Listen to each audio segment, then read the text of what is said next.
సనాతన ధర్మాన్ని పాటించే ప్రతి ఒక్కరి ఇంటి ముందు తులసి కోట ఎందుకు ఉంటుంది? అది కేవలం ఒక సంప్రదాయమేనా? తులసి మొక్కను ఓజోన్ జనరేటర్ అని ఎందుకంటారు? దాని వెనుక ఉన్న అద్భుతమైన సైన్స్ ఏంటో మీకు తెలుసా? మనం తులసిని భక్తితో పూజిస్తాం, కానీ ఆ పూజ వెనుక మన ఆరోగ్యాన్ని కాపాడే ఒక గొప్ప రహస్యం దాగి ఉంది.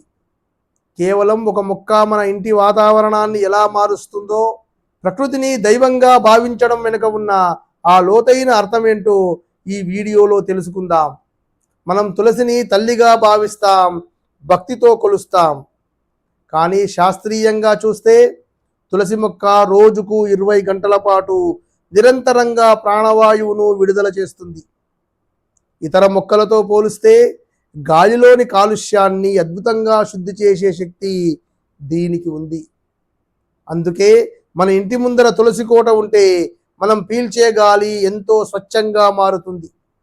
అంతేకాదు, తులసి ఆకుల్లో ఉండే యూజినాల్ అనే మూలకం వాతావరణంలోని హానికరమైన బ్యాక్టీరియాను, దోమలను మన దరి చేరనియదు. అందుకే మనం తులసి కోట చుట్టూ ప్రదక్షిణలు చేసినప్పుడు మన ఊపిరితిత్తులకు ఎంతో స్వచ్ఛమైన గాలి అందుతుంది. ఇది కేవలం భక్తి మాత్రమే కాదు, మన శ్వాస వ్యవస్థను మెరుగుపరిచే ఒక సహజమైన చికిత్స.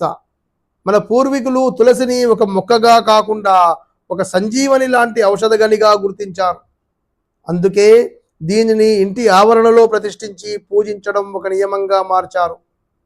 రోగ నిరోధక శక్తిని పెంచడానికి తులసిని మించిన ఔషధం లేదు. ప్రకృతిని దైవంగా భావించి పూజించడం వెనుక ఉన్న అసలైన సైన్స్ ఇదే. మనం మొక్కను కాపాడితే ఆ మొక్క మనల్ని కాపాడుతుంది. తులసి కోట అనేది కేవలం ఒక కట్టడం కాదు, అది మన ఇంటికి ఒక రక్షణ కవచం. మన సంస్కృతిలో ప్రతి ఆచారం వెనుక ఇలాంటి ఎన్నో ఆరోగ్య రహస్యాలు దాగి ఉన్నాయి. వాటిని అర్థం చేసుకుంటే మన జీవితం ఎంతో సుఖమయమవుతుంది. మన ఇంట్లో తులసి ఉంటే అది కేవలం భక్తికి చిహ్నం మాత్రమే కాదు, మన కుటుంబ ఆరోగ్యానికి ఒక భరోసా. ప్రకృతిని ప్రేమిద్దాం, సంప్రదాయాలను గౌరవిద్దాం. హంస నీటిని వదిలి పాలను మాత్రమే స్వీకరించినట్లు ఈ హంసవాహిని పురాణ కథల్లోని ధర్మ సూక్ష్మాలను గ్రహించి జీవితాలను ప్రకాశింపజేస్తుంది.